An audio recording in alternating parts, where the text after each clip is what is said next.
Hello and welcome to this month's episode of Helpful Hints. I'm Brad, back again with Andrea. Today our topic is going to be elder abuse awareness. So we're going to talk about 4 of the most common scams that are targeted towards the elderly. What is topic number 1 here? Our first topic is caregiver abuse. This happens often, unfortunately. Most caregivers are, of course, very good to their elderly people that they take care of, but there are some that won't, do what's right. So it's important to remember this not only could be family or friends, but also scammers. So one of the most common forms that happens with this is financial exploitation, whether it's somebody stealing a checkbook and then they may pay themselves for more than what they're actually owed for personal expenses. This could also be in the form of changing legal documentation with a lawyer or at your bank with a will or power of attorney. So be very careful, mindful of that with the caregiver trying to make personal benefit of something.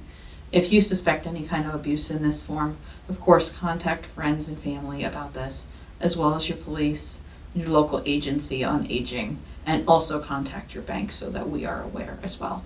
Brad, what's another type of scam that we should be aware of? So let's talk about the grandchild scam. Someone is going to contact you, phone, message, email, whatever, claiming to be a grandchild or some other relative in trouble.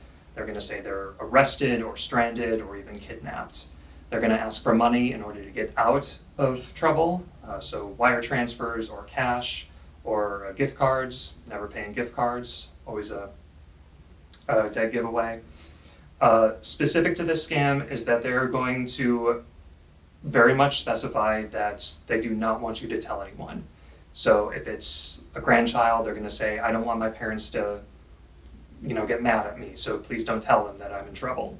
The scammers, of course, in reality are saying this because they want to isolate you from the situation so that you don't get a second opinion. So to avoid this, do tell someone. Have a family member check in on this supposedly in trouble relative. Get the police involved to investigate. What's the next one that we have going on? Another one that's often common is your romance scams. Anybody can be looking for love or companionship online, and that's very common now. A lot of times in these types of situations, you're going to have a quick relationship that develops. That person's going to claim they're out of state for country. They're going to pretty much get you to trust them, and they're going to start asking for money, whether it's to come see you or because they're in trouble. And oftentimes when they do promise to come see you, they're not going to. They're always going to have that excuse not to. So it's important to just, make sure you check with somebody that you trust. If you don't feel right about this situation, you always want to be careful and never send money to someone that you just know online. Once again, if you've confirmed that's a scam, stop that contact immediately and report that profile to the dating website. It's also important to contact the police. Brad, what's our last one that we should be discussing? Last one is called the home repair scam.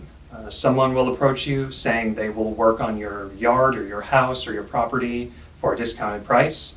They're going to ask for money up front. They will increase the price later that was already agreed upon. And usually they just take the money and run. They will either not do the work at all or they will do an incomplete bad job. So to avoid this, never pay money up front. Always check your references for this person, and always be sure to sign a contract for the work agreed upon.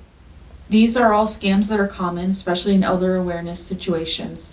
Make sure you check on your loved ones. That's very important to keep an eye on them and make sure that they're safe. Also important to know is we have Money Smart for older adult books. Please feel to take those in the lobbies, as well as we have plenty of other brochures on this and other topics to help you protect them. Please feel free to contact us with any questions on any financial topics, and we'll be glad to help. Mm-hmm. As always, we appreciate you taking your time to watch this, and we hope you have a great rest of your day.